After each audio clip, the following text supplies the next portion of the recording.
the international dimension and get you thinking about our role in the world, but also how the world itself is changing and how that's impacting on us. So we impact on the world, and the world also is like a two-way, two-directional exchange of impacts. So this is the cover of my new book. It's due out next month. It should be in the stands by 10th or 15th of July or so.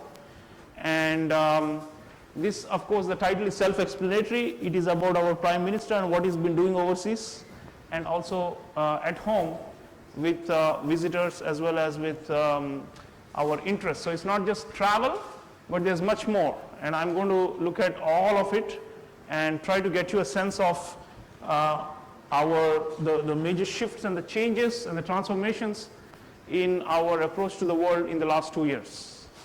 So it's contemporary, it's ongoing, it's a work in progress, it's not over yet.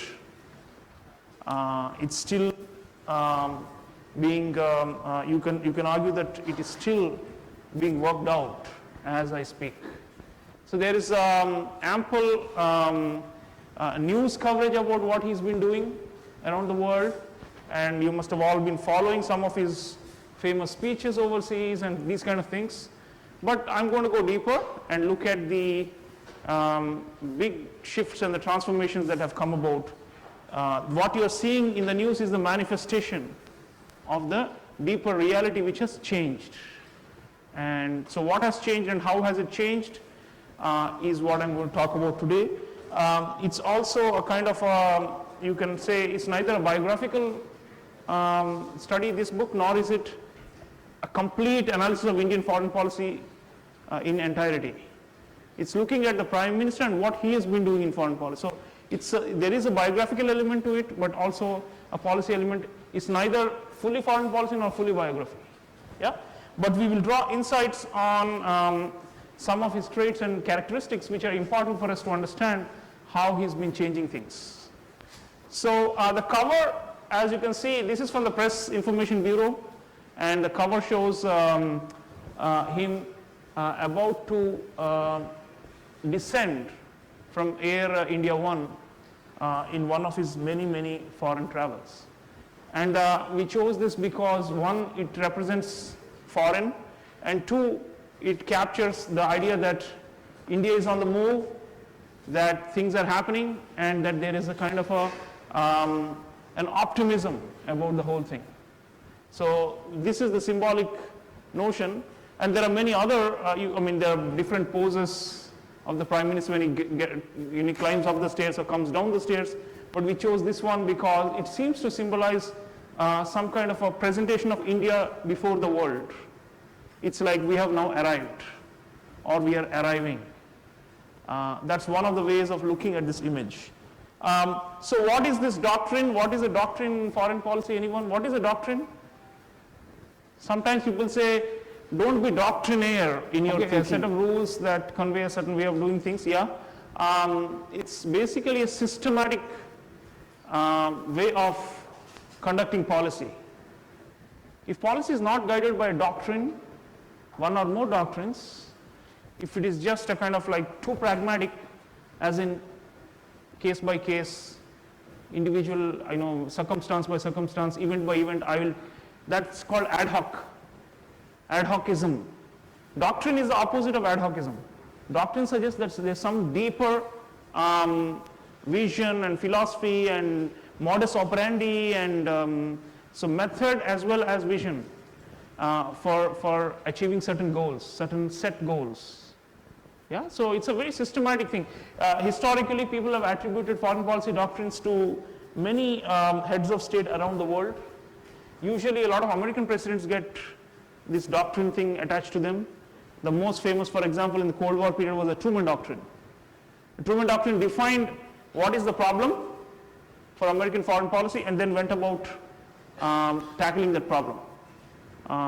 There's been so many other doctrines. I don't know, there's Eisenhower Doctrine, there's Carter Doctrine, there was a Bush Doctrine, and arguably there's an Obama Doctrine. But there have been also doctrines in other parts of the world. And my book, I actually, the first the introductory chapter, I actually compare a lot of doctrines. Some of my bright general students have done background research for this, and they're all mentioned in the acknowledgements of the book. Some of them are sitting here, so they know what I'm talking about. So from Japan in the Far East to the Western Hemisphere, like Argentina, you have had doctrines named after national and world leaders. So unfortunately, in our part of the world, we've had a paucity of doctrines because the ad hoc thing has been dominant. It's like we'll improvise off the cuff, as and when a situation arises, we'll find a response. We had a so-called doctrine in the form of non-alignment. We had there was a doctrine for South Asia in the 1980s named after Mrs. Indira Gandhi. It was called the Indira Doctrine, which was basically to say that this is our sphere of influence and we will strive to prevent any other power from encroaching on India's sphere of influence. But it was limited only to South Asia. It didn't go beyond that. So, and then there are also a so-called Gujarat Doctrine, a very brief one, 1996. Again, how we deal with our neighbors, trying to create a systematic philosophy behind it, but not about other parts of the world or what we will do in different and distant regions of the world. It's all focused on South Asia. So that showed the limitation of the previous doctrines, which were, and also there was no political interest in steering foreign policy in any direction. It was largely left to the bureaucrats. So most of our leaders since Nehru, after 1964, have been primarily domestic in their own orientation with a lot of domestic problems and elections and so the focus has always been on domestic policies. But Modi is both shaping history but also a product of the history. He is in the 21st century when our integration into the world has increased and we are living in a different era from that of the 1960s or 70s, and when it's impossible to have a doctrine that's just limited to one's own neighbors. There is a sub-doctrine called neighborhood first, which is only one element of this, but there is much, much more beyond this. So what are the components of this doctrine and how are they being executed? What are the components of this doctrine? There are different ways of looking at it. One, for convenience, is the ruling party's own 5 pillars or 5 nectars or whatever they want to call it, a kind of blueprint that Mr. Modi's party has come up with. And they are using this as a kind of a somewhat different from the Panchashil, which you may have heard about from Nehru's time. That was probably a kind of a doctrine to guide our foreign policy. But this Panchamrita, 5 pillars or 5 nectars, is the you can call it like the scaffolding on which the Modi doctrine is built. Prime Minister's policy doesn't necessarily correlate 100% with that of the party, but there's no contradiction either. It's more or less fits in. So I'll use this framework, but I also go beyond this framework. So what are the 5 pillars? Well, the first one they call is Samman. In Hindi, you know what it means, honor and dignity. And the emphasis is on nationalism, India first. That's a phrase that you would have heard a lot. And territorial integrity. Prime Minister also speaks about things like how we can be a teacher to the world, how we've got, he harks back to the past a lot. As a cultural nationalist, he believes that there's something in some kind of golden era going back to the Vedic period where India had something to give to the world. So the ideas of democracy, for example, were practiced, he emphasizes, in the city republics and the village republics, the Ganas as they were called, long before the Greeks or the Europeans came up with the idea of city councils and elections and so on. Then we have other ideas, other philosophical concepts that the Prime Minister talks about as India's gifts to the world. You know the Vasudhaiva Kutumbakam, the world is one family. And then there is a Ten, Tatena, Mujinta, and so on. He talks about a lot of these, and he really believes in it. It's not just a superficial slogan. He believes that there's something that India can give to the world and that we need to hark back to the past. This is the very nature of the cultural nationalist camp he comes from, where they believe there was a golden era that we have to come back. There's a wonderful interview he gave to Fareed Zakaria on CNN. I don't know if you've seen it in 2015. If you've not seen it, you must watch it with Fareed Zakaria. There's an interview, exclusive interview with the Prime Minister, 2015. The transcript will be on the CNN website and the video should be on there as well. So, some kind of romanticized or nostalgic notion that our greatness has to be rediscovered. Not discovered, but rediscovered, because we already had it. That is very central to the Prime Minister's foreign policy. If you go, and it's not only ancient, it's even recent. For example, Mahatma Gandhi's contributions always get played by him. I don't know if you remember, he was in Australia in 2014 or 2015, unveiling a statue of Mahatma Gandhi in Brisbane, I think, or Sydney, I can't remember, one of these cities. And he gave a speech there and he said, you know, all the world's problems, we already have the solutions. It may sound cocky, but he said that in a sense where he's inaugurating Gandhi's statue and he's saying, terrorism, climate change, warfare, all the big problems of our time, the big global issues, he says that Gandhi had already found solutions to these and had advocated those. It's just that we didn't listen and we are now in ruins. So, that kind of referring back to cultural symbols, he talks a lot about Swami Vivekananda also. He brings out all these things deliberately to emphasize that there is something called, you know, civilizational India, which is bigger than the nation state India that you see in front of you. It's not the political map. He's talking about India's influence from the Buddha to Gandhi and beyond around the world. And that is how he says we can be the Vishwaguru.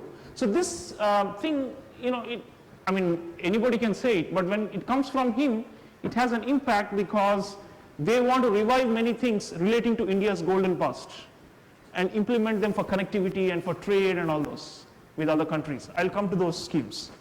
So first pillar is Samman, and the second pillar is Samvad. Samvad is a dialogue or engagement, somewhat like what all of you are doing today in this program. Samvad, I call it retail diplomacy. Retail diplomacy, meaning, you know the difference between wholesale and retail, right? In retail, the customer and the salesperson are face to face. And that's what he does better than any other Indian leader ever.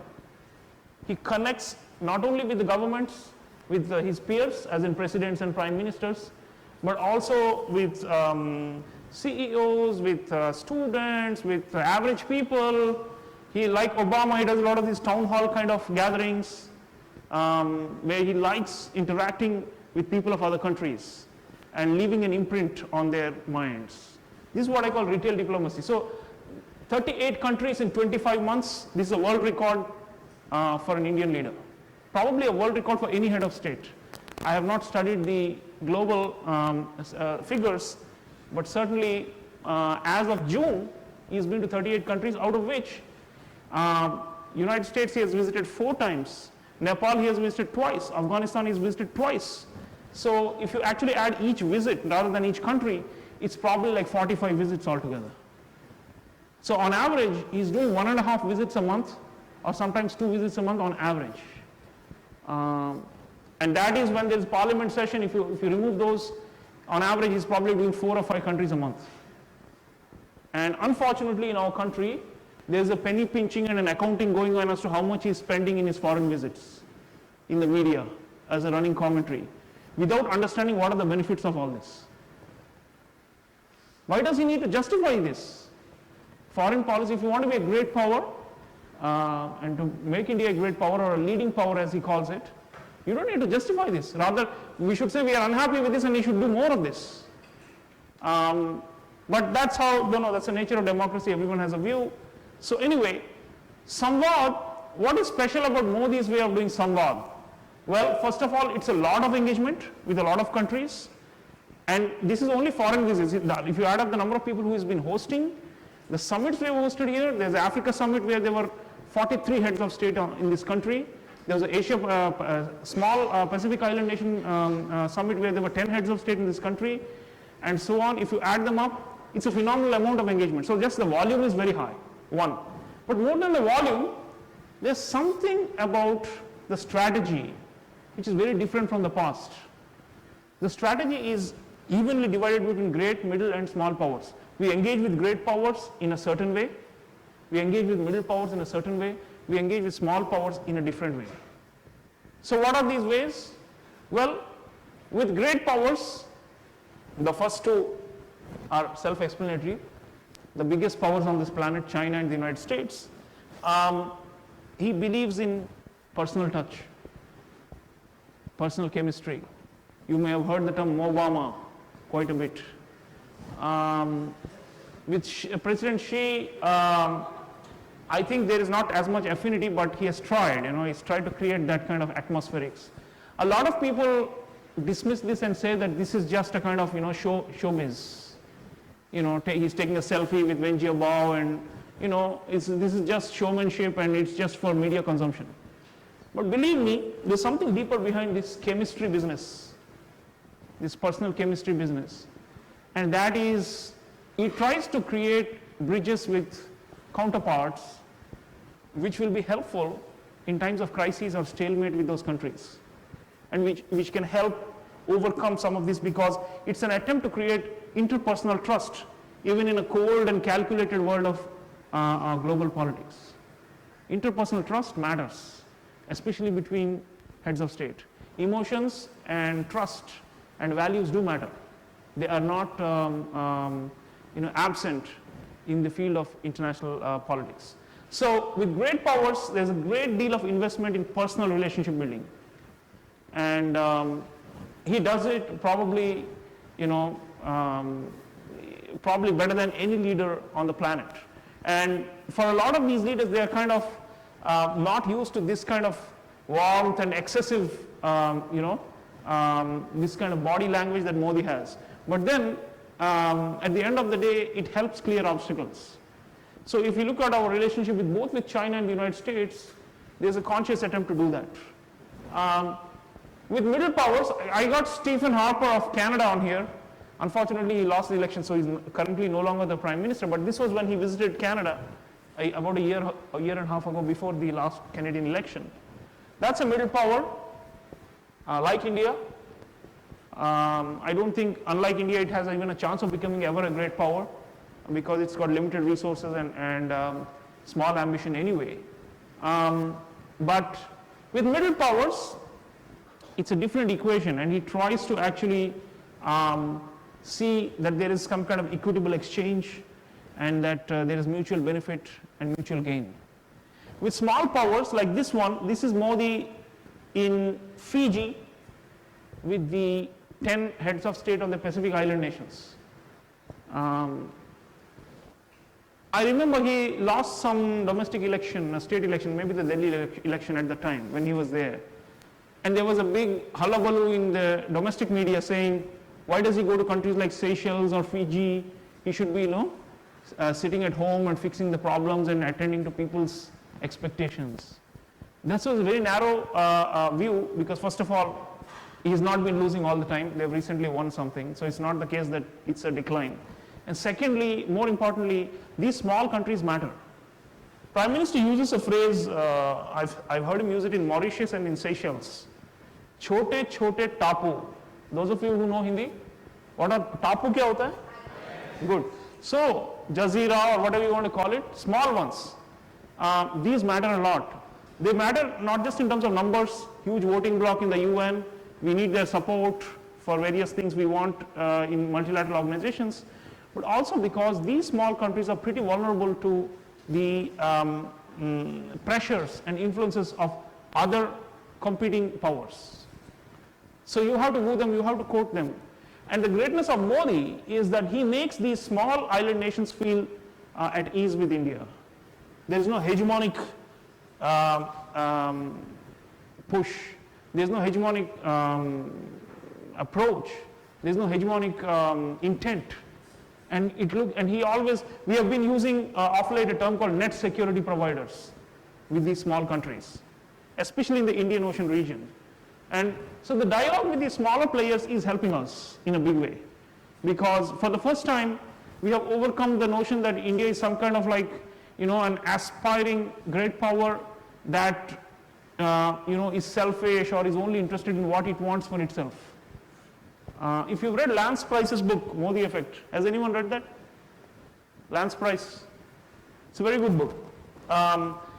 He says in an interview that, all this while, our foreign policy has been on the basis of going out to the world and communicating what India wants. He says, my approach is to find out what the world wants from India and to make them feel like India can give it to them. This is a big psychological shift. We are providers. We are suppliers of security and prosperity. We are not takers and receivers and we are not stretching out the pan seeking charity from anyone. So there's a big transformation in the way we are approaching great, middle and small powers. And just the level of engagement shows that India cannot be dismissed now. It is being taken much more seriously than before. What about the outstanding issues like the border dispute with China? Well, I think when the new regime came in and they were hopeful that, in fact, the National Security Advisor, Mr. Doval, went to the extent of saying there's going to be an orbital leap in our relations with China, including in possibly moving towards settling the border dispute. It hasn't happened yet in the security sphere, but in the economic realm, already the Chinese are lining up for our bullet train investments, and they have been somewhat underwhelming. Initially, they had talked about 100 billion or more in terms of FDI, but it is picking up. So it does show that with great powers, when you engage well, with the Americans it's different because it's not government driven, the investment is mostly private, and there again he's been very successful through the Samvad to be able to attract a lot of investment. So on the economic side, I'll come to the economic one in a moment, but my basic point is that Samvad is something that sets apart this government. It's much more engaged, it's much more interested in foreign policy. And it's just beyond the ministry now. The Prime Minister's office is taking the lead. So it shows a different level of political will that we are ready for the world. We were not ready for the world before. We were mostly boxed in, thinking maybe at most as a subcontinental, like a South Asian power.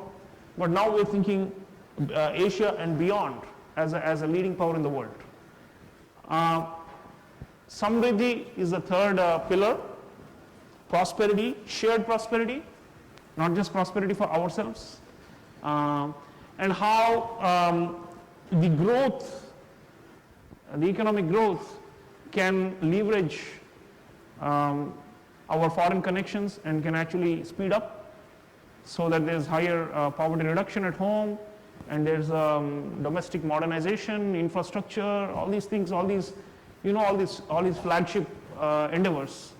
But for all of that to happen, he realizes that we need foreign support and foreign assistance. This is not some kind of Swadeshi kind of doctrine. This is a very global doctrine. It's based on the idea of interdependence and on the idea of making the world want us, as the Prime Minister says. Why will they want us? So this is what he's been selling. He's an amazing salesman, and the FDI volumes speak for themselves. What we have received in the last 2 years is superior to what we were even receiving when our growth was high between 2003 and 2008. That was that brief golden period of 5 years, 2003 to 2008. The amount of commitments and flows has exceeded that in just the last 2 years. And the rate at which it is increasing, this is not a flash in the pan. It's consistently increasing. And there are different ways of looking at it, but counterfactually, if you take out Modi, there's no way this would have come in. It's a simple fact, we have to give it to him. You can't say, their investors are now more optimistic about India because some ground level things have changed. In fact, the ground level things are not changing as much, as you know. They're still pretty bureaucratic and difficult for foreign investors. In fact, if you see the ease of doing business index in India, we used to be around 142 or 143 out of 175 countries. And in the last couple of years, we've come down to 129 or 130. We've come down by 12 spots. And the Modi government wants to bring it down at least to 80 or 90, which is another 40 places up the ranking. So I think it's doable. If they've come down 12 in 2 years, if they get 2 terms, they can do it. What's the point of all this? The point is that we need to be attractive to the world. And the corruption perception index has fallen. That's also important for commercial diplomacy, because at the end of the day, a lot of foreign investors are scared of India because of the, unbelievable amount of obstruction and corruption by the bureaucracy. Fastest growing economy in the world, bright spot, everyone calls it today.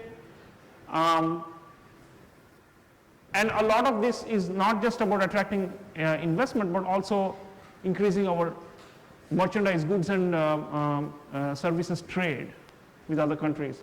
They have a target of doubling the exports by 2020 or 2019 to 900 billion from 450 billion. So it's ambitious but achievable if we enter into more and more preferential trading agreements, which is the norm of the day today with other countries. Because at the level of the WTO, which is the multilateral trading system, there's a logjam. But on a one-on-one basis, and also with specific regions, for example, we are negotiating for a regional comprehensive economic partnership agreement in Asia, where the India-EU foreign free trade agreement is still pending. So a lot of these need to be speeded up and for these targets to be achieved. And of course, there are other aspects to this. There's port modernization. You must have heard of a Sagarmala concept. So all these are essential ingredients for commercial diplomacy to succeed.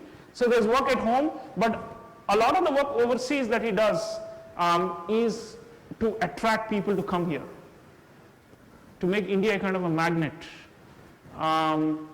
And these pictures, for example, this one is with Japanese CEOs. The CEO forum is a mandatory thing wherever he goes. And it has been able to mobilize a lot of interest in India. It has changed the image of India for the better.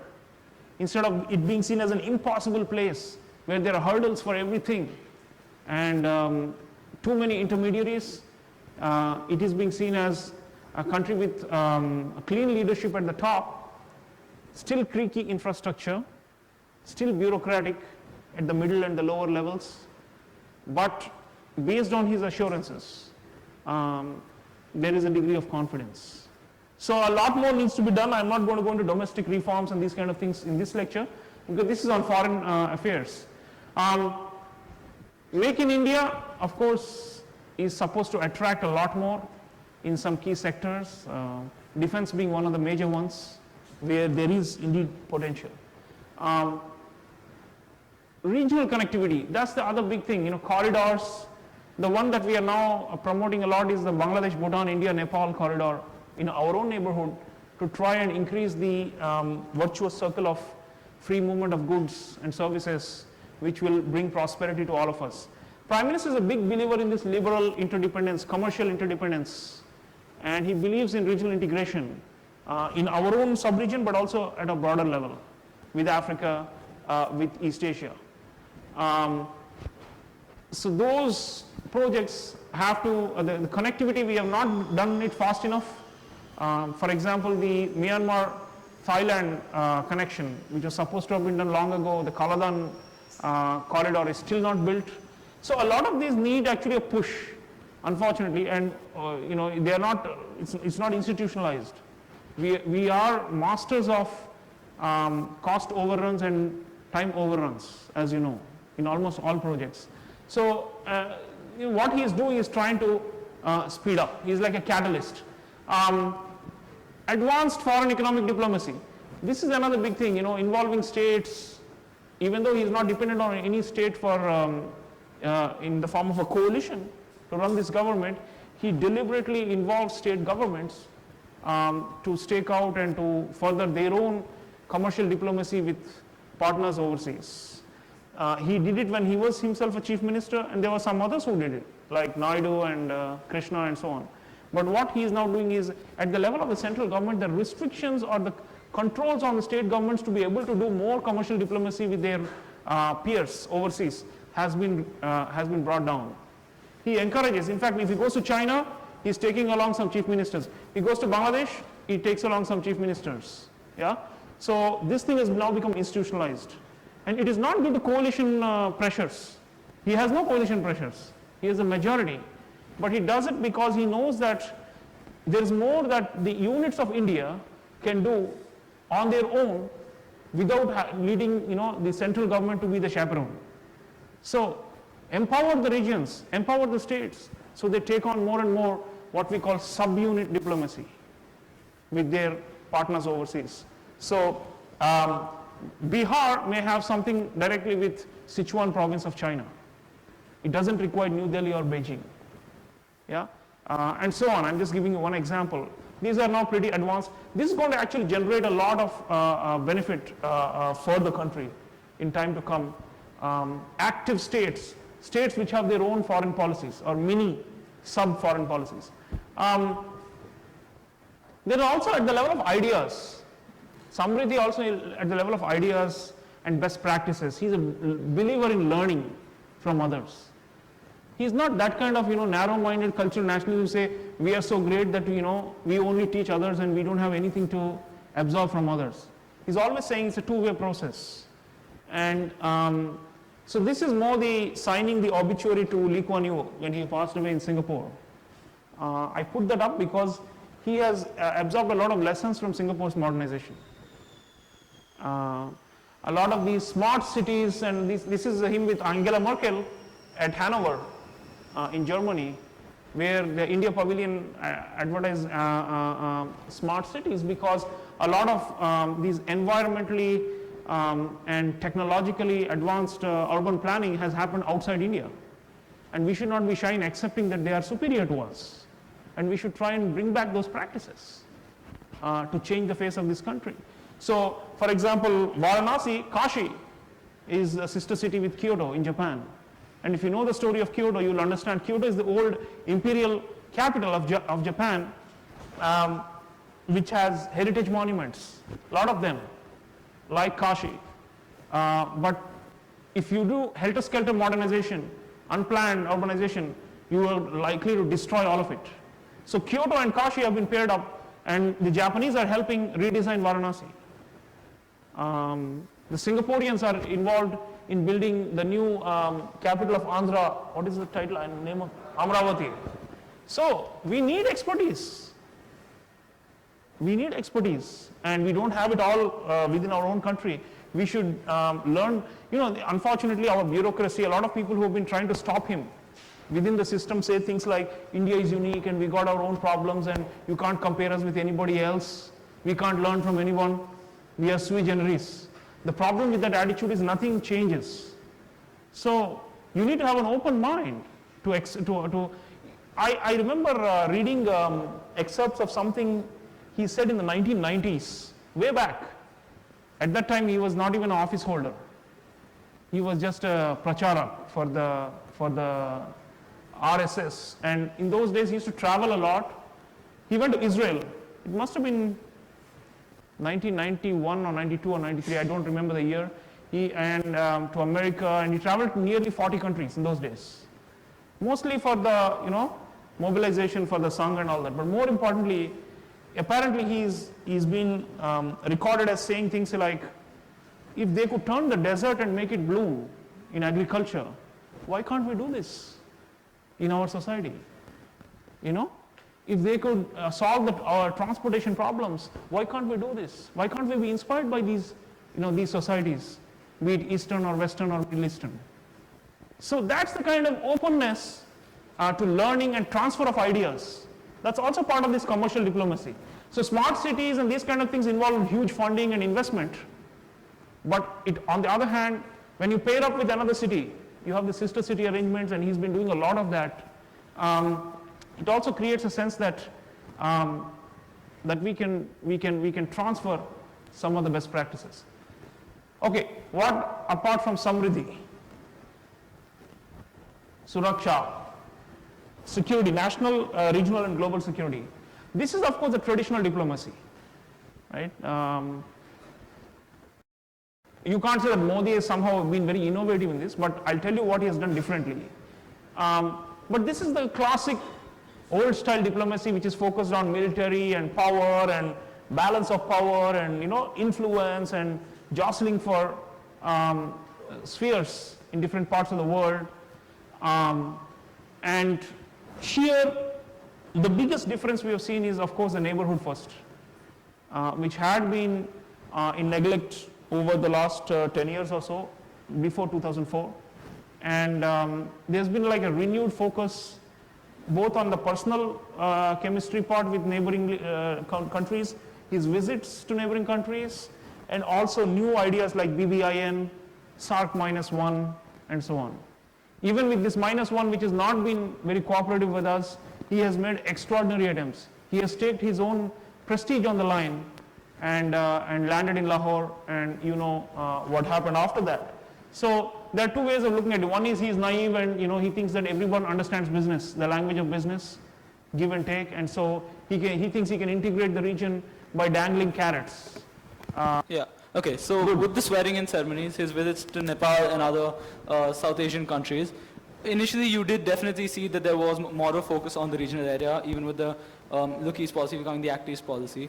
But in recent times, hasn't been there a definite trend towards looking more at the US and sort of trying to figure out foreign policy with there, trying to even attract investment from say the Middle East, and not that much on the immediate neighborhood policy now. Okay, good. No, I don't think so. What's happened is Nepal, there was a setback, and I'll just come to that.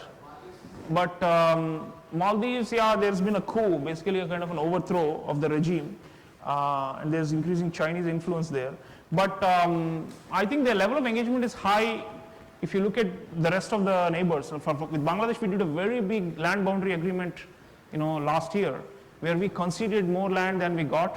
We also gave up, we accepted the arbitration tribunal on water sharing between Bangladesh and India, where suddenly, I know domestically Bangladesh is going through a bad phase, but the point is our relations are the best ever since 1971.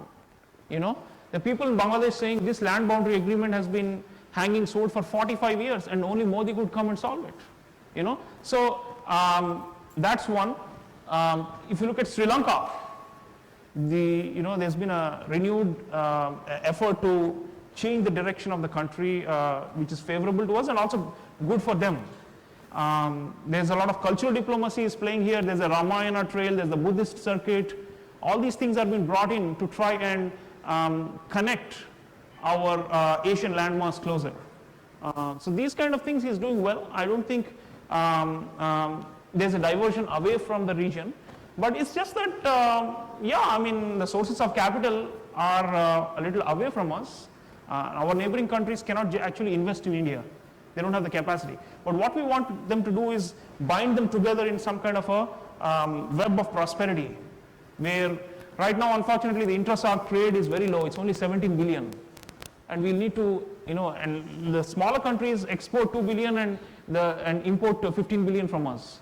So a lot of this has to change, right? So for this to change, there is an attempt to push, for example, our large companies to actually invest in infrastructure upgradation in these smaller countries around us.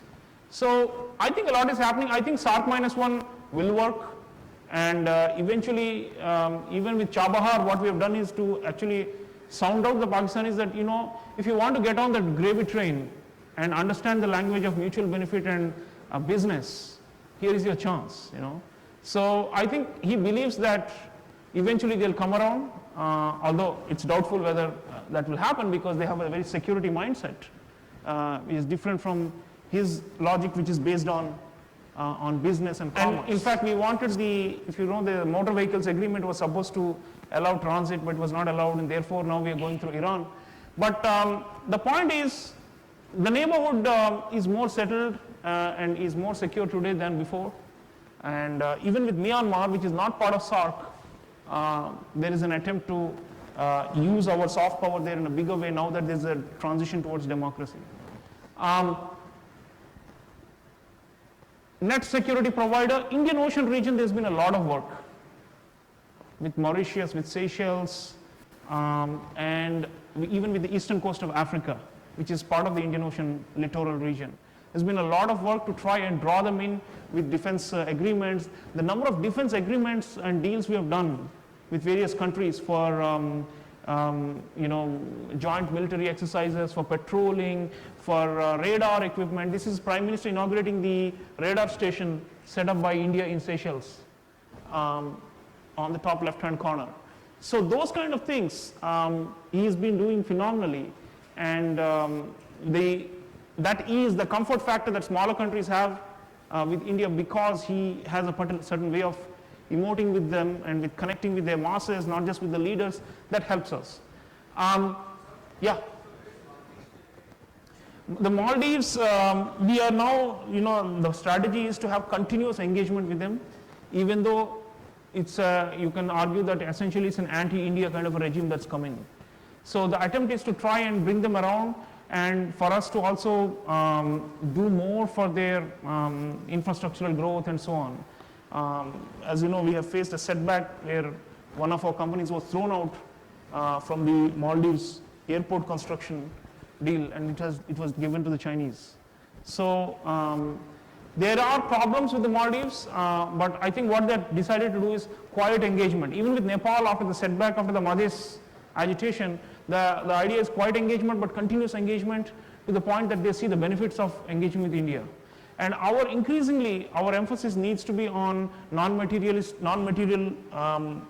give and take. So for example, trainings, human capacity building, those are the things we can do much better than the Chinese.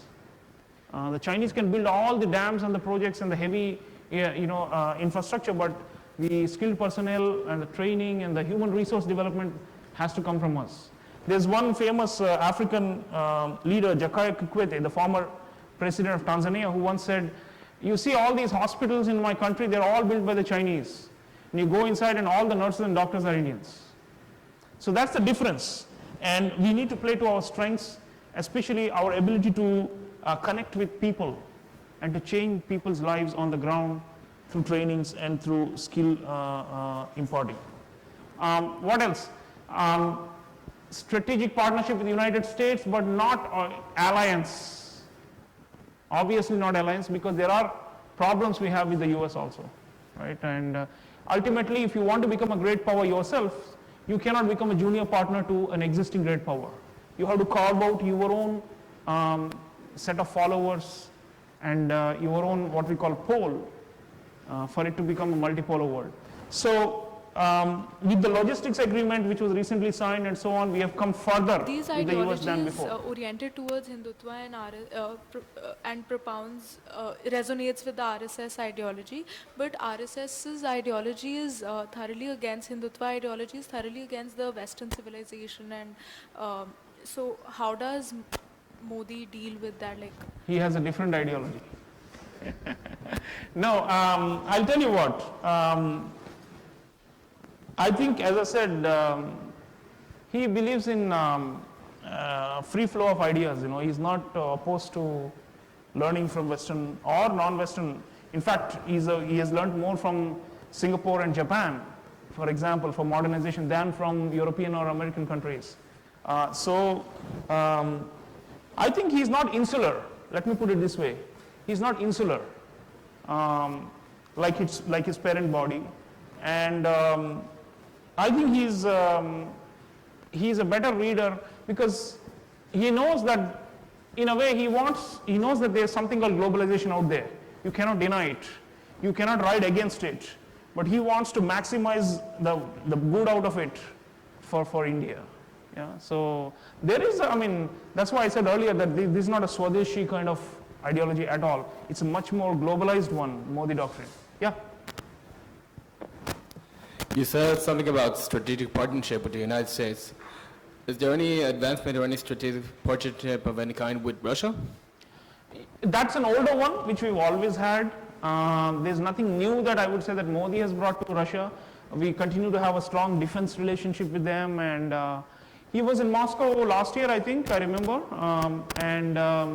he has been, the big prize with Russia will be if we can tap the gas.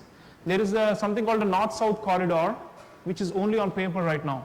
If you can actualize the International North-South Corridor, as it's called, INSC, via Russia, from Russia via Central Asia and into India, into the subcontinent, then it can actually generate a lot of benefits. But unfortunately, these ideas have not materialized. But that's going to be like the next, I would say, quantum leap with Russia. Because otherwise we have a comfortable relationship based on defense, They still remain our largest military supplier and all that, 70% of most of our equipment comes from them. We are doing very advanced joint co-production of missiles and 5th generation aircraft and all these things with Russia.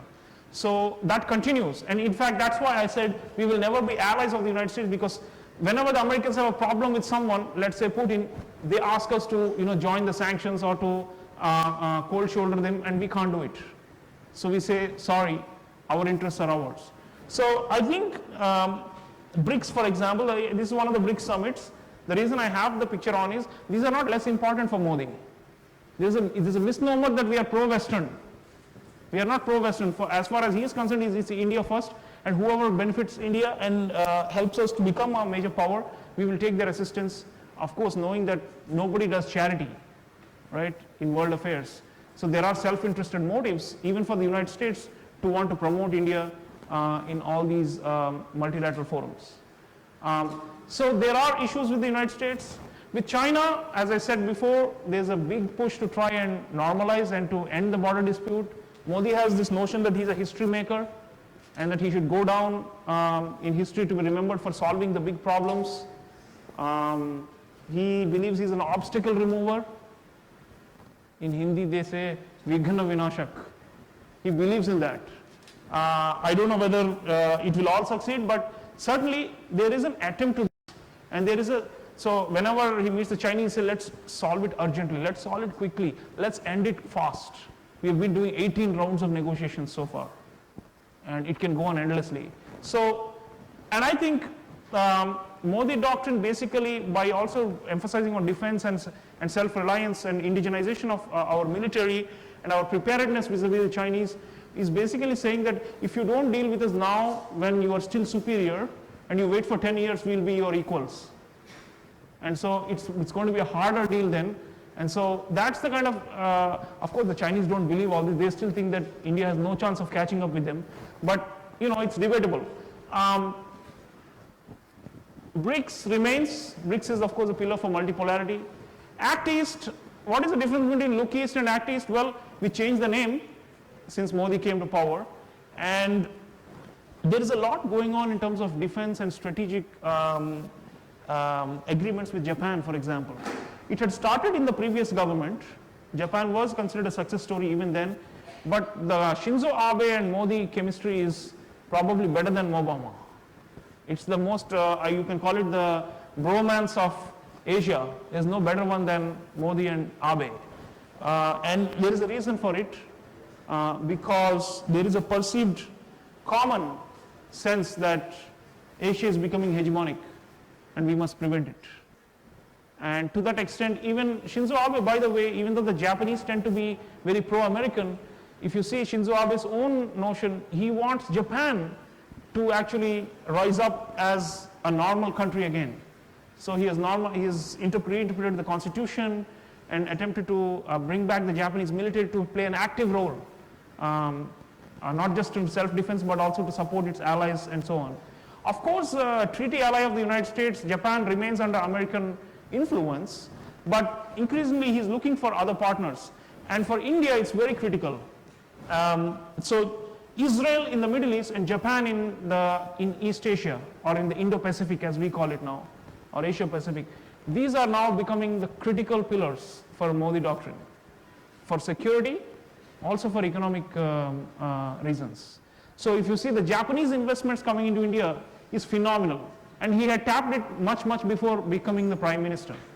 I want you all, when you have time, to go online and look at a video of him traveling in the Shinkansen train in the year 2011 or 2012 in Japan.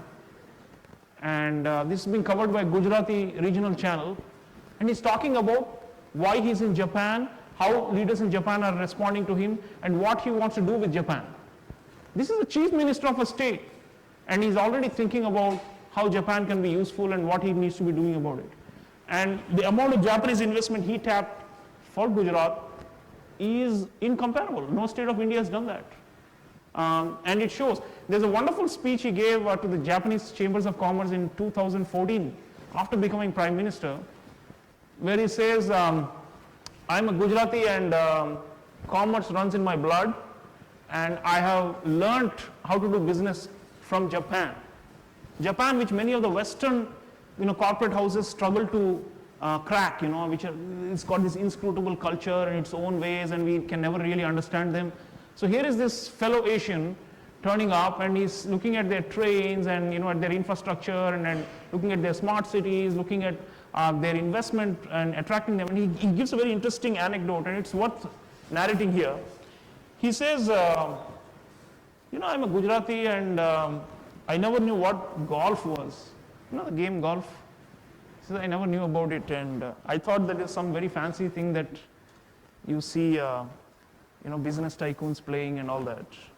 So he says then, but once I started wooing Japan in a big way, and Japanese investment delegations started coming in, he set up a separate window for Japan even before becoming Prime Minister to facilitate investments in Gujarat.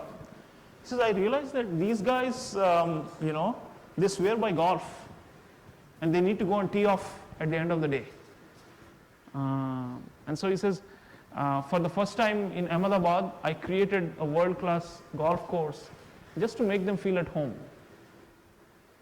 So, a typical reaction in India, everything is polemics here. We will say, he is not doing anything for the poor and he's building golf courses for the Japanese.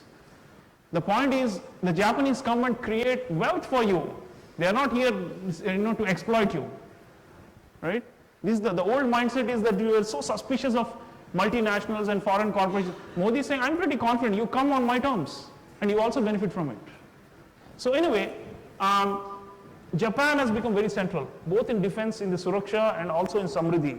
And I think by the time he finishes, which hopefully is 2024 and not 2019, you will see that it is short of an alliance, but a very close partnership with Japan and even with South Korea. And it's bound to happen. And that's going to create a realignment in Asia that is already underway. What else? Terrorism, military modernization, these are problems India has. I don't have to emphasize it. Luckily, we have not had as many attacks in the last couple of years as we had before. I'm not going to give credit to anyone for that. Maybe we've been lucky, or it's just that the agencies have been better at intercepting some of these and preempting some of these attacks. There have been a few. Pathankot is a bad one, as you know. But otherwise, I think we've been able to plug the gaps, touch wood. And we haven't seen those major, depressing kind of terrorist attacks which we used to see in previous years. But the point is, it's not only about self-defense, it's also about intelligence sharing, it's also about building trust with other countries. Israel becomes very important here because the level of intelligence sharing we are doing with them today. And by the way, he's going to make history and be the first ever Indian Prime Minister to set foot in Israel. It's been postponed somewhat, but I'm expecting to happen this year. It was supposed to happen late last year, but he's done the Arab states, all of them. He's very close to the Gulf Arab sheikdoms. He's done Iran, so it's inevitable that he'll go to Israel. And in a way, he's saying that I will put my interests before political considerations. India needs this country, and India benefits from this. And there are other countries that are bidding for this at a lower cost. But the safety record of Shinkansen is 100%. There's never been an accident in the history of Japanese high-speed rail. And for our country, where we're used to so many disasters and mishaps, the emphasis on safety justifies a premium. Second thing, they offered financing terms. So if you're looking only at the cost, it looks like a massive thing. But it's on a soft loan, it's like a long repayment basis. So, yeah, so if you look at it, it's beneficial. And as to whether we should have spent this on this or some other thing, I don't know. I mean, that's a wider debate. I think, people say that about defense also. But you know what is our defense expenditure? It's less than 2% of GDP. To be a great power, you need to have at least 3% of GDP on defense. But even for less than 1.6%, people say, oh, you know, we are spending so much on countering the Chinese and the Pakistanis that our children, and there are no toilets in this country. I think that's a false argument. You know, we need to be able to raise resources for both. We cannot afford one or the other. You know, we need to have everything. And frankly, the externalities of these kind of high-speed corridors, if you calculate, you know, I think once it starts, it's up and running. The externality is phenomenal. You know, the amount of jobs it will create, the amount of economic activity and wealth accumulation and distribution and all these things. So it's, I don't know. I don't want to get into a health versus, you know, public transport, which is more important or less. I know that's a kind of, I'm not an expert on this. Yeah. Pathankot, first, I mean, although our defense budgets have increased, obviously Pakistan has never given us the window to be engaged in a conventional war, threatening the nuclear war. So when the previous government was in power, he actually tweeted and he actually said a lot of stuff about how something like this would not happen in any circumstances when he comes to power. And obviously Pathankot was one big slap on India in that case, because it was for the world to see, and we didn't see any big retaliation. Obviously we have failed in that sense that there was no conventional war or even a huge threat. Yeah, I don't know whether you want to blame him or the BSF for it. There are many loopholes along the international border from Punjab, on the Punjab side, not the LOC. And these were exploited, and yeah, I mean, see, the thing is, I thought that head should have rolled in the BSF organization after what happened Pathankot, where we became so porous and so easy to penetrate. But I don't know what action has been done. But there has been an NSA level dialogue going on, often behind the scenes. And I believe that threats have been communicated and so on. And I think there is some kind of tit for tat actions that are happening, but it's not going to solve the problem. The attacks will continue. But luckily, we haven't had, you know, large-scale civilian losses of lives and these, you know, these soft target attacks of late. So, but yeah, for this doctrine to succeed with a very, very unorthodox neighbor, which does not believe in business and prosperity and, you know, opening up trade and all that. What about the Italian Marine case? It was also a big blow diplomatically. I mean, we can argue that it was just two people or whatever, but it was a big diplomatic blow. No, but that's a carryover from a previous government. It's not this one. That case has been running for... But being a very powerful leader actually did promise. No, but you see what happened in this case, the Italians used the European Union to try and bargain, you know, and I think at some point, I never saw the centrality of the whole thing. I mean, it was accidental, it was not deliberate. So I don't know why we were insisting on, you know, as if it was a criminal misconduct and so on, you know, in the first place. I don't think we should have overreacted. Sometimes we overreact to things where it is not necessary and we keep quiet. When there was massive cyber spying on India, and we were the fourth most spied upon country, Manmohan Singh kept quiet. He didn't even raise a whimper against the United States when the Edward Snowden thing happened. And on two Italian Marines who shot fishermen, we are, you know, we become so emotional and overcharged. So I think we need to change our priorities, know where our interests are really being hurt, and defend those bigger interests. Imagine, fourth most spied upon country on the planet. That's what we are, or we were, until recently. Yeah.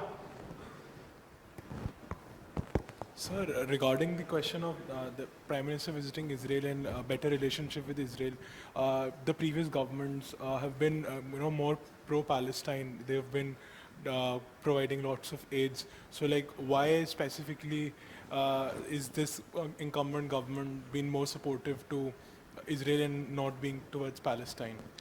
You know, there are two reasons for it. One is the current government does not depend on a certain section of the politicized section of the society that has been opposing anything to do with Israel. So they are not dependent on that vote bank or whatever you want to call it. That's one.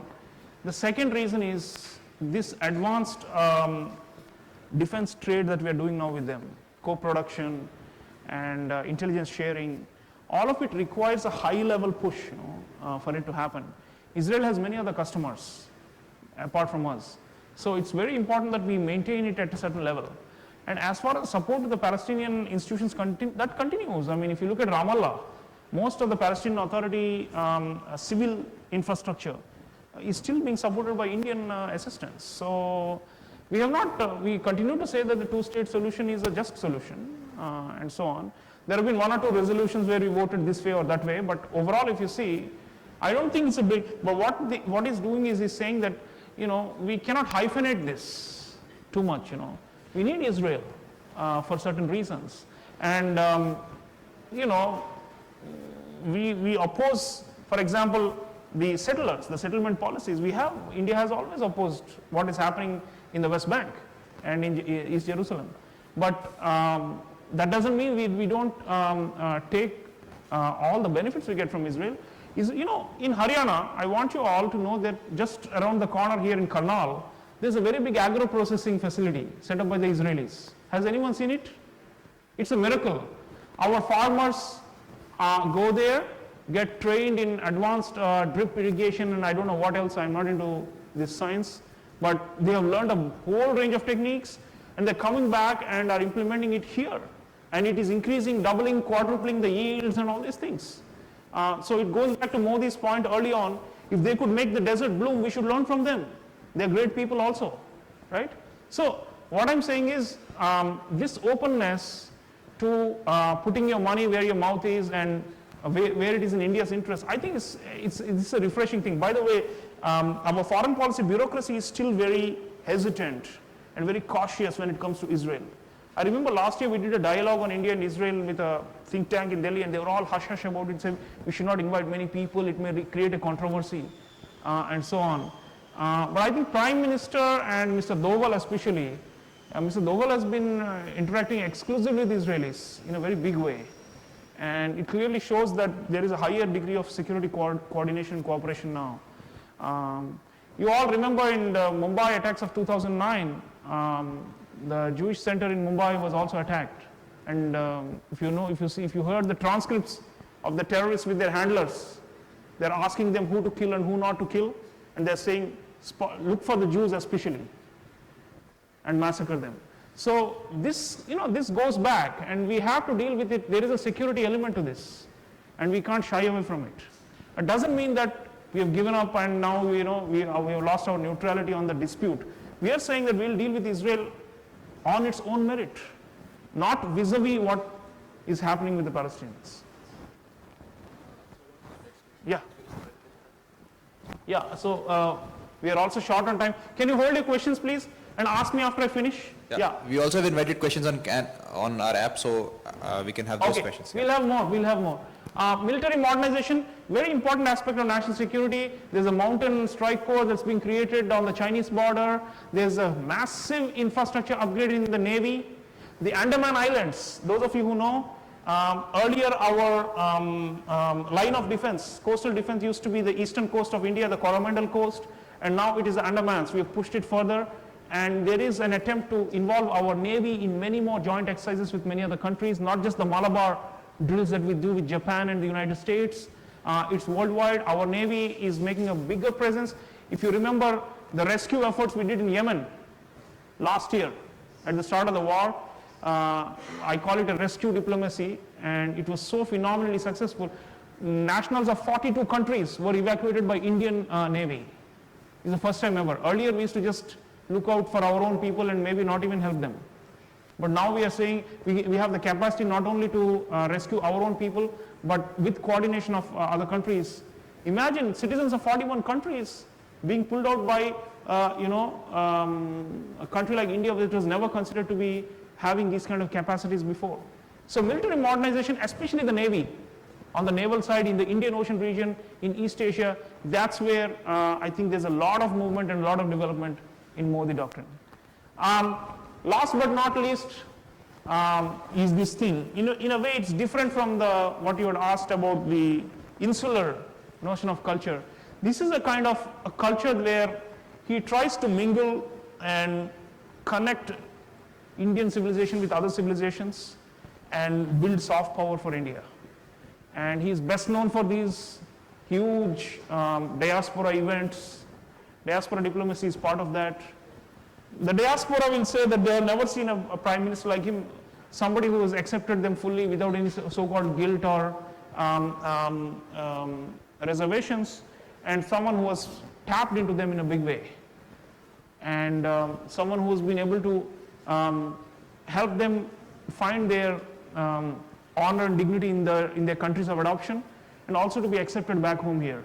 A lot of the negative attitudes we used to have towards the NRIs and OCIs, as we call them now, overseas citizens of India, have melted, have dissipated. To an extent, this happened in previous governments as well, but what Modi has done is, very sharp. For example, FDI coming from the OCIs is counted not as FDI but as a domestic investment. In other words, it will have fewer regulations and restrictions and limitations than. So there are many other incentives and initiatives that I can rattle off a whole list of policies, but only thing I will tell you is to think about some anecdotes of this. Modi visiting a labor camp in Saudi Arabia or in Qatar, where we have 6 million immigrant workers. If you read about what and the helplines that they have set up, the new emergency funds, the insurance for calamities, all these, and the bargaining he's been doing to improve their working conditions. So he is not only going to Abu Dhabi to get the Abu Dhabi Investment Authority and its $75 billion. He's also looking out for the average Indians who have often been exploited and abused in these countries, blue collar workers. So these are just examples. So he's not only pandering to the shinier part of the diaspora, like in Silicon Valley or in Madison Square Garden. He's also looking out for the very, very downtrodden among the diaspora. And he's saying that India has got so much from you, it's our time to give back to you. It's very emotional for a lot of them. And if you've ever attended any of these big showpiece events that Modi does overseas for the diaspora, of course it's mobilized, but a lot of it is very spontaneous. And if you read my book, you will see what all he has done in the sphere of diaspora diplomacy. Buddhist and Hindu circuit, I already mentioned that. This is Modi at Pashupatinath in Kathmandu. And this is Modi in a Buddhist monastery. He visited the Sheikh Zayed mosque in Abu Dhabi. And in fact, now he insists on every itinerary, if there is some major civilizational spot or center, he needs to be there. I don't know if you saw the Kumbh, the Simhastha Kumbh recently, where the Buddhist world was all mobilized. And there was an attempt to connect Hindu and Buddhist theology and icons and sisterhood and brotherhood going back millennia. The Sri Lankan president was here, and I remember Sirisena said something like, as a president of a country which has a Buddhist majority, I'm overjoyed to be here because I know that this government in India is protecting Buddhism and reviving it in a big way. So there are all these things he does. Yoga Day, I don't have to mention it, it's coming again. It's put us on the world map. But even if you study the way the mobilization in the UN happened for Yoga Day, it's quite phenomenal. Generally we lose a lot of votes, sometimes we win, sometimes we lose in the UN. This one we mobilized something like 193 countries unanimously in the General Assembly to adopt this without a single objector within something like 4 days, something like that. It was like a lightning quick kind of mobilization. I can't remember the exact time for all this, but it was done rather quickly, and it was done by appointing a point person who will lead the team, and there's a full strategy behind this. Same goes with these rescue efforts. General V.K. Singh was dispatched to Yemen to oversee the rescue and to bring out all those people, not just Indians but citizens of so many other countries. Even during the Nepal earthquake, our response was very quick. Our Prime Minister says that these days in Delhi we have a government जो he says जो आजकल दिल्ली में ऐसी सरकार है जो हर जगह हर समय नजर आती है. That is a definition of a great power, by the way. In his own folk mannerism, he is defining a great power. हर जगह हर समय नजर आती है. Omnipresent. Military, economic, civilian, some form or the other, you need to be omnipresent. There has to be something of India in every corner of the world. If it's not there, obviously we are not a great power. Farthest parts of the world, our traders and merchants and migrants have gone, but that's not enough. What he's saying is that the state needs to be behind all of these people for a soft power strategy, where we are present in a big way. Soft power offensive, I'm actually working with the PMO to develop 3 ideas. One of them, I'm very hopeful, will get implemented, and which may interest some of you, is called VIA, Volunteers for India Abroad. It's going to be like the US Peace Corps, and it will involve deploying young Indians with a service orientation in underserviced parts of, especially Africa, but also parts of Asia, where we have strategic interests. And they will be teaching in schools and mentoring young people and creating a positive image of India at the grassroots. It's a kind of a youth exchange, not an exchange, it's actually a youth export scheme. But these are some of the new ideas that he's open to. I must confess that I didn't have any intermediaries to him. I just wrote a letter to him on my letterhead and sent it, and within a week I'm getting a call. So something is happening in this country where the politics was all about intermediaries and layers and access. There are all these gatekeepers and middlemen who were impenetrable, You can't never, unless you use some kind of high-level connections, you can't get across new ideas. So there is an openness to ideas, even in foreign policy. And that is the refreshing change. Yes? So you mentioned this program. It sounds a lot like the Confucius Academies that China started around 5-6 years ago. So Confucius institutes are more like propaganda vehicles. What they do is, they endow, like they set up in a university, they donate a lot of money there, and then they bring a Chinese professor, and they then try to create a notion that China is not dangerous, China is great, China is peaceful, and China is good for you, and China is helping your government and your people. It's mostly selling the virtues of China. But this is actually filling a critical need, like mathematics, science, philosophy, English, computers, for which we are, rightly or wrongly, we have this big reputation as being computer whizzes. So all these things are critical needs, there are deficits in those countries. They don't need Confucius Institute. Frankly speaking, if you go to a country like Zambia, for general knowledge it's okay, but they don't really need Confucius, they need skills. They need life skills. So they don't do those kind of things. They teach Chinese language, Chinese civilization, Chinese history, and take students to China and bring them back and to create a positive image of China. In a way, this will also do it, but it's a different strategy already. And by the way, Confucius Institute, there's a kind of a backlash against them because they are influencing, because they have so much money. They're just like buying out whole universities. Suppose there's an existing library in an African university. Confucius Institute will say, I'll give you 20 times more, build a bigger library, but it should be named after one of our people, and it should have, Chinese staff. It's a kind of a, full-scale infiltration agenda, and there's a backlash. In our own country, there are supposedly 2 Confucius Institutes, one in Vellore and one in Mumbai University. None of them is functioning because there's a lot of resistance and fear of what they're doing. Yeah. So, but hasn't China soft power being the most talked about thing, Abhi? Because I don't think much have been written about any other soft power than China's. And China has already invested a lot in Africa in business terms already. So it has invested a lot in infrastructure building in Africa, and a lot of analysis have actually said that India has somewhat lost Africa to China in that sense.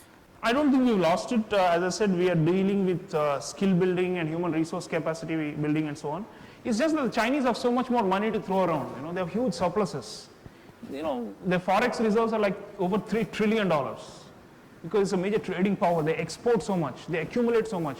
They have a mercantilist approach. So they have a huge hoard, and then they use it for buying influence around the world. But yeah, I mean, they are ahead of us, no way, I mean, no question. But on soft power, remember that they also have a lot of negative, because it's a very authoritarian country. Nobody wants to adopt. So for example, Myanmar, which is a neighbor of both China and India, Myanmar is right now, it needs federalism, it needs constitutionalism, it needs ethnic reconciliation, it needs peace and justice, and to move on. China cannot offer them a template in any of these areas for nation building. We can do it. We are democratic, we are multi-ethnic, 1.2 billion people, there should be more riots and killings in this country than actually happen. If you look at it in a positive sense, I'm not denying there are problems in this country, but we have done better than most others for our size and diversity. So what I'm saying is our soft power, if marketed well, especially in conflict resolution, in reconciliation, multi-ethnic harmony, these kind of things, of course democracy, constitutionalism, federalism, how do we empower the regions and the states, those are the things that we are, even in the conduct of elections, we have an advantage over them. So there are areas. So if you go to a country like Fiji, Fiji is democratizing slowly after a long military coup. They may get economic assistance from the Chinese, but electoral assistance and nation building and democratic assistance has to come from us. So that's where we need to know our mojo. We need to know how we are different from them. We cannot repeat what they're doing. We don't have the money. We don't have the deep pockets to build all the highways and the ports and the railways of the world, which they do. Let me ask a new question. I'll come back. Yeah. Continuing on the same China line, couple of initiatives that I wanted to ask your opinion about. One is the Silk Belt, the Silk Road that China is trying to reopen. And the second is the Asian Development Bank, which I primarily see as a Chinese voting, Chinese development bank, looking at the stake that they have in it and the voting rights that they have in it. So this economic influence that China is trying to build and the trade routes that it's trying to reopen, bypassing the entire ocean constraints that the US and Japan have tried to impose on it, that is one. And when you look at how constraining China is, US, Japan have tried to traditionally constrain China in its waters, but increasingly are able to see China move out of that. So in all of this, in expanding China's role, both economically and politically in this region, what do you think would be good counters? Is Chabrahar a good idea? What are possibilities? Yeah, it's a good question, but ADB is not dominated by Chinese, it's dominated by Japanese. They have a new bank of their own called AIIB. That's the one they dominate. Yeah, it's like a juggernaut because they have accumulated so much resources, they are able to spend a lot to buy influence to expand overseas. I think the One Belt, One Road, we are not comfortable with it, we are not joining it. But many of our own neighbors have expressed interest in joining it. And we cannot obviously stop anyone. So we will have to do, actually put flesh to the skeleton of these ideas like the spice route or the project Mawsum and all these things. They have just been bandied about in some casual way. We have not really been able to execute these. So that's a big challenge for Modi doctrine vis-a-vis the One Belt, One Road, because it's an all-encompassing thing. But luckily for us, as the Chinese economy slows down, officially it is still 6.5 or something, but or close to 7, but unofficially people are saying it's more like 4.5 now. I don't think they'll be able to do the same scale of modernization and this whole developmental foreign policy that they have in such a massive manner.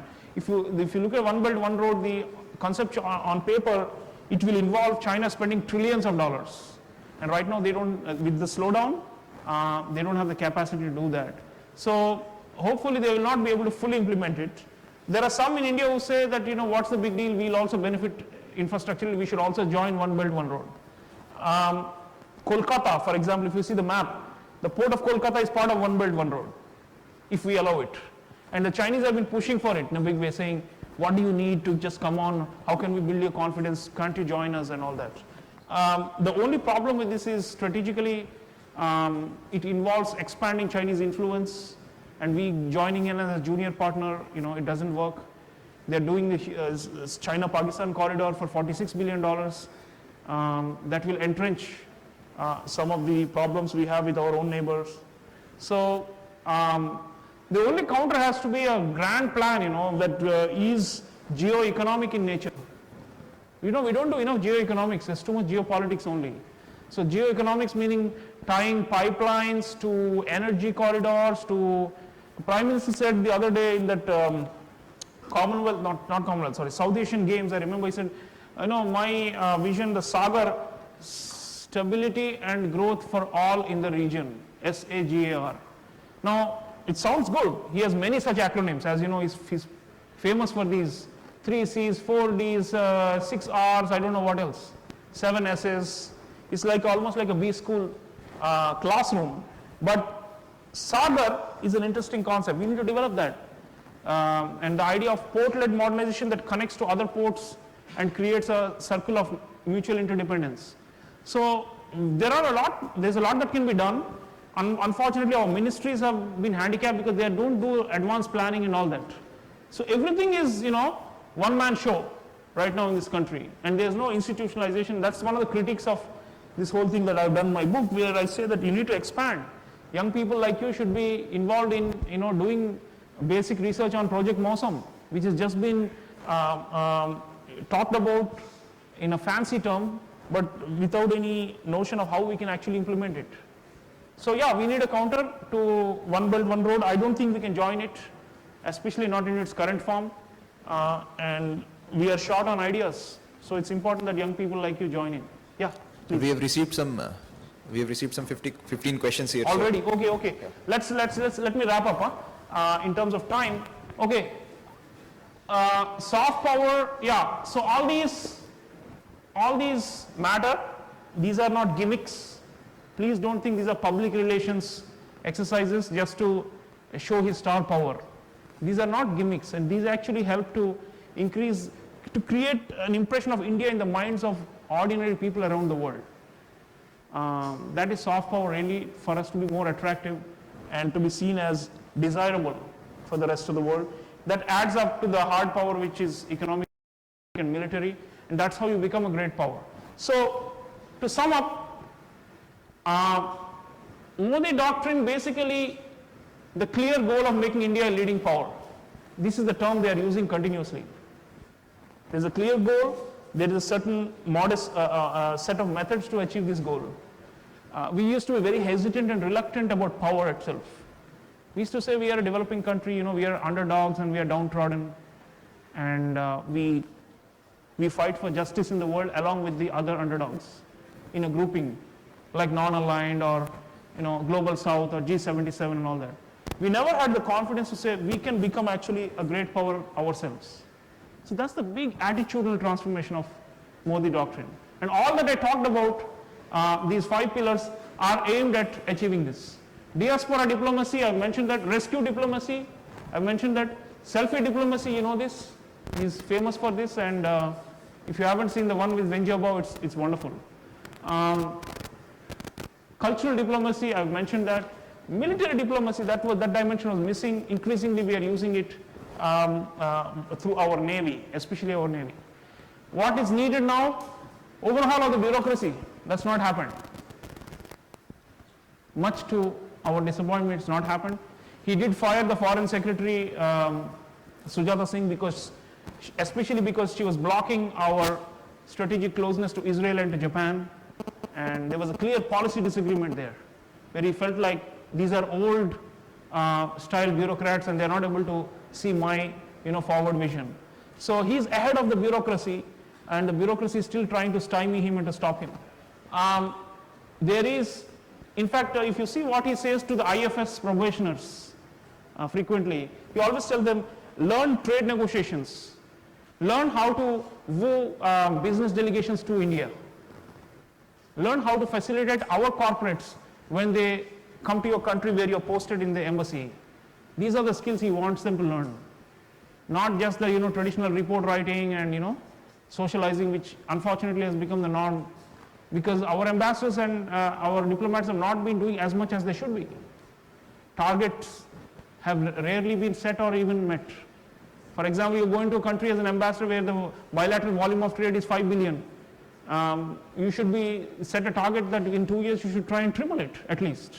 If we have to double our overall annual exports, at least in key countries we need to triple or quadruple our volume of trade with those countries. Otherwise, it's never going to happen, right? So that drive has been missing in the bureaucracy, and the bureaucracy doesn't want people like me from outside to come in because they think that these are usurping and taking away our turf. But I think he is much more open to new ideas from outside, and that is the hope for India. More preferential trading agreements, we have not been signing enough. That has been one failure. We need to do a lot more.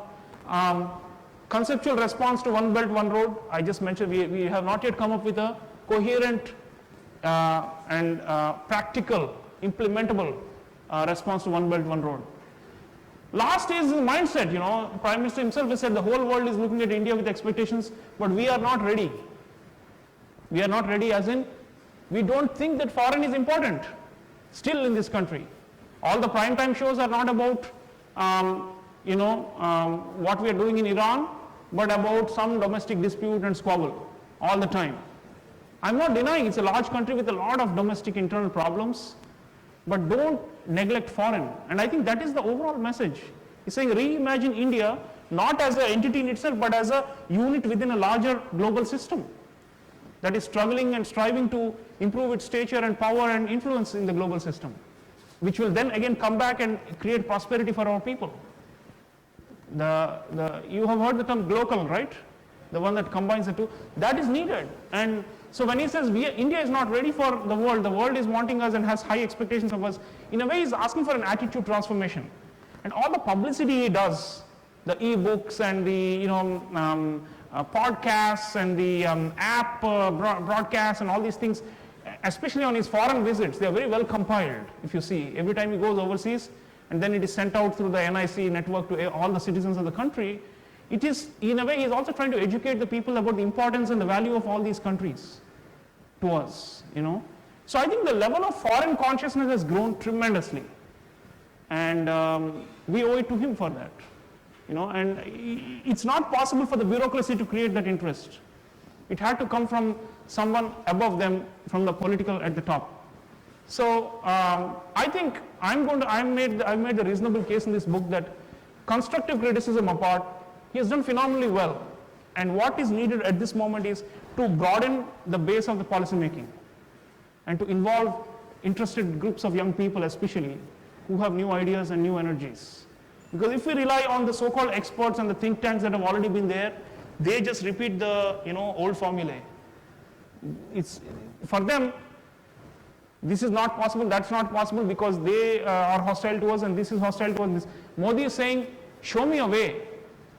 Don't tell me these are just hostile to us. Tell me how they can become friends of India. That is a task of diplomacy, right? So I saw a tweet about when he was recently in, I can't remember which country, saying, talking to the Indian diaspora there, and he's saying, these are the Lokdut. For the first time I heard a concept like Lokdut, people's ambassadors, not the official ones. He goes to some countries where our tourism levels are very low and he says, I want each one of you Indians in this audience to talk to 5 others in this country and bring them as tourists to India. And if you are 20,000, you will be able to bring 1 lakh people to India in 1 year. So Lokdut, the idea of empowering people to be actively engaged in foreign policy, that is a gift of this Prime Minister. And I think we should take up this offer and all be actively involved and fully into this in foreign affairs, because that's where the future lies. Because if we are isolated, if we are not connected, if we are less integrated, we will not be able to achieve any of the domestic goals. It's not possible. We live in a world system, not on an island. So my book is out next month, and I hope you will read it, and I hope you think about it. I've just given a kind of a small snippet of it in this presentation. Yeah? Thank you very much. 15 minutes, 10, 15 minutes for questions. The questions are already here, so Yeah. I'll just narrate them and... Yeah. Okay. Arman Agarwal? Yeah, we'll be very quick in asking the question. So where do you think India, so where do you think India should stand on the globalization versus nationalism debate? You know, there is a wonderful graph made by an economist, Branko Milanovic. Branko Milanovic has calculated who are the winners and losers of globalization.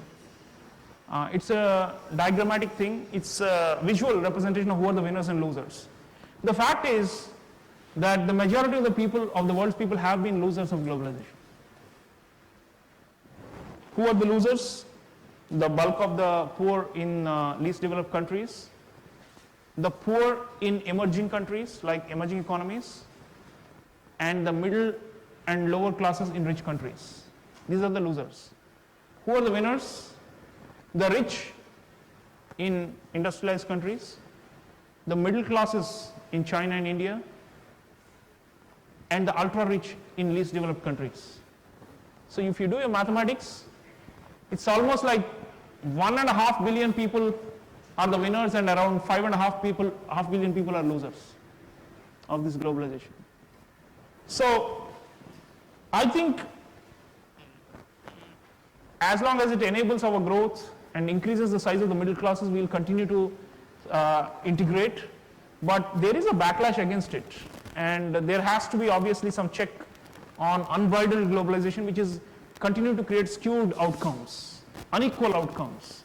And luckily in this country we don't have such high level of inequality yet, like some of the other BRICS countries. China, very high level of income inequalities. Brazil is like skyrocketing. You look at the Gini coefficients of the BRICS countries, India is the lowest. South Africa, very, very starkly unequal.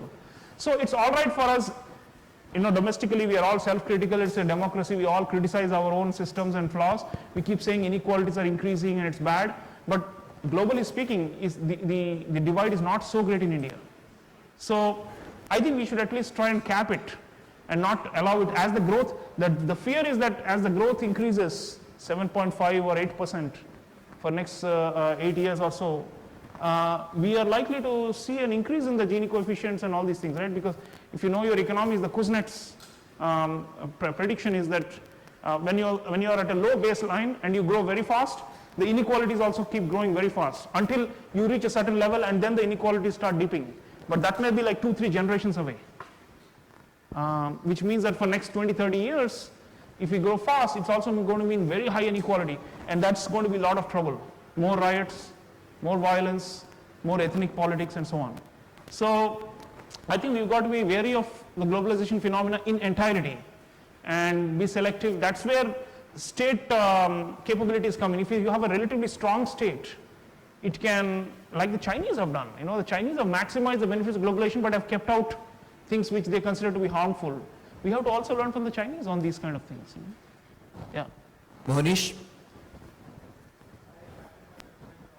Already answered, okay.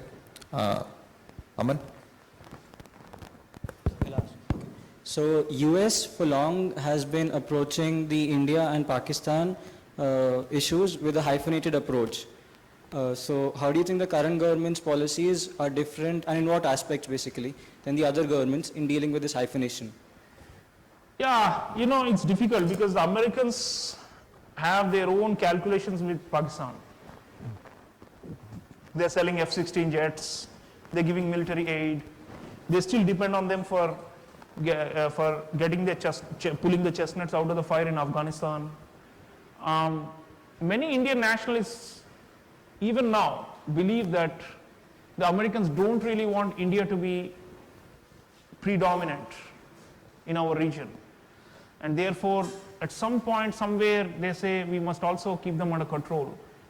It's not that they are using Pakistan to keep us under control, but there is a degree of, wariness to allow India to grow unconstrained. So as long as Pakistan acts as a constraint, you know, great powers think like this. Great powers think, I should not allow any other rival to come up who may one day become my equal. So why should we let India become totally unconstrained? Let them also be under some pressure. So on the other hand, they want to counter the Chinese, and for which they need us. So I think it's complex, but I think there's no big difference between this government and the previous one in terms of convincing the Americans to act against Pakistan or something like that, because they haven't. And I don't think it will change much, because the basic reality is that the Americans need the Pakistanis for certain things, and they will never give that up. No matter how much a strategic partnership they have with India, they're not going to give that up. And I think, frankly, the countering terrorism and all, the Americans are not going to help us. We cannot rely on them for these kind of things. Of course, there is some intelligence sharing, there's some cyber, agreement and so on. But at the end of the day, I don't think they, the way I see it is the Americans don't necessarily want all terrorist groups around the world to be defeated. Some of them either exist and they can be allowed to exist without harming American interests, or some of them actually serve their interests, some are opposed to their interests. So, in fact, the rise of ISIS shows you, the Americans, Obama administration did not stop Saudi and Qatar and Kuwait and all these countries from financing and arming ISIS when it started about 4 years ago. And now it is so big that they are unable to control it. So, they sometimes allow these things. And I'm not giving any conspiracy theory. If you read deeply, they don't mind some groups from existing. So, even though they have proscribed a lot of these Pakistani jihadist groups, I don't think they have taken enough action against them. Neither does China, as you know. We have been trying to persuade the Chinese, but they haven't moved much on these points. So I think for all of them, ultimately it's a self-help world in security, I don't think the Americans will mind if we take action against these groups on our own, but they will not help us. And I think it's a foolhardiness to rely on them to somehow change the Pakistani behavior. I don't think that's going to work. Do you see India becoming a permanent member of the United Nations Security Council anytime soon under the Modi administration, especially given that the United Kingdom is fully under Cameron administration supportive of India's application for the UNSC, but you've also seen changes in America under the Obama administration in terms of shifting their policy on whether India should be a member of the United Nations Security Council? Yeah, unfortunately, this process has been stuck in the UN bureaucratic muddle. India alone cannot be admitted. There are other claimants, and there is no consensus on who should be the other claimants. The African region has not been able to put up a single candidate. They have had their internal differences. China is dead opposed to Japan's membership. In fact, China is obstructing India to some extent, but they may still not mind India, but they will never accept Japan because of their bad blood between them. Similarly, in different regions of the world, there is no consensus on who should be a regional candidate for the expanded Security Council. And then there is a big mobilization in the General Assembly called the Coffee Club or whatever. Nowadays, I don't know what it's called, but they have mobilized against admitting any of these: Germany, Japan, Brazil, or India. So it's stuck in that process. I would not wait for it to happen. Rather, what is likely to happen is institutions like the G20, which are more open and which have already admitted India and other emerging powers, are going to become more relevant over time because they are more representative than the UN Security Council. So unfortunately, the UN Security Council faces a big crisis of legitimacy. It's not, ideally it should change, but there are all these competing blocks and there's no consensus. And the formula says that to become a permanent member, you need 2/3 support of the General Assembly and the consensus of the Security Council. So there's no consensus. If China says, no way Japan, and then without Japan, we cannot lobby, on our own, So there are all these problems. So it's not, I'm not very optimistic about this happening, but we should not be worried about it. There was a time when we used to really feel pathetic about the fact that we are not getting in. But now I think the focus should be on alternative institutions where we already have acceptance. Some of these new institutions we have done, like the New Development Bank, Asian Infrastructure Bank, BRICS, G20, I think those are the future, which are open systems, not closed systems like the UN, unfortunately. But we are influential in the UN in other forums, in other committees and funds and specialized agencies, and even in the floor of the General Assembly. Like I said, when we got the yoga vote through consensus. But on this aspect, it is a mixture of great power, suspicions and jealousies on one hand, and all these regional discord. Even Brazil, for example, Brazil wants to get in, but Argentina is not happy with Brazil becoming the member, permanent member. They say, why not us from Latin America? We will not allow the Brazilians to go ahead. So they're all dragging their own regions down. There's no unity within the regions. So in that light, it's very difficult to get the numbers. You may have to actually amend the UN Charter and say the criteria for becoming a permanent member have to be lowered. Right now the bar is so high that the current procedure means there's going to be no change in any near future. The last reform of the Security Council was in 1974 or something like that, when 2 or 3 non-permanent seats were added. So for the last 45 years, the Cold War ended, the multipolarity has come. Today, the world has changed, but the Security Council has not changed. So I think you have to change the charter itself. It's a constitutional issue actually. Until that fundamental thing happens, if you go by the present rules, no change. So how do we, in light of the PM's proactiveness with respect to foreign policy, how do we see a diminishing role of the Ministry of External Affairs and the Minister of External Affairs? That has been happening for some time now. The Prime Minister's office has taken over a lot of the functions that were traditionally reserved for the MEA. At least since 1998, if I remember, Vajpayee created the Office of National Security Advisor. Before that, we didn't have NSA. And once this was created within the PMO, the nerve center of most of the strategic policy making has been concentrated there. And it is more so in this government. So Sushma Swaraj and General V.K. Singh have their routines, as in like they travel a lot and they do meetings and all these things. But I don't think the ideational push for the policy making is coming from them at all. So one argument is that this is too centralized and this is bad for the country. Some people say it's not even centralized, it's personalized. You know, then like one Badshah is running the entire foreign policy. But on the other hand, I find that if you go with the systems that have been in place for a long time, they are adept at obstructing and stopping and slowing down everything, you know. So, and there is no hope there for the system to be reformed somehow overnight. It may take many generations. Even the recruitment into the foreign service is the same old system. It's not been reformed since independence. Or since the 60s. So I don't have much faith in the system because it has not delivered us in the past. So to say that we must strengthen the system means to continue status quo. Whatever change I am showing is because he has done this top-down thing. Otherwise, unfortunately, but you may ask how the sustainability of a top-down. Yes, it's a question. But for now, at least we are seeing some change and improvement. Otherwise, the status quo will become sustainable, not change.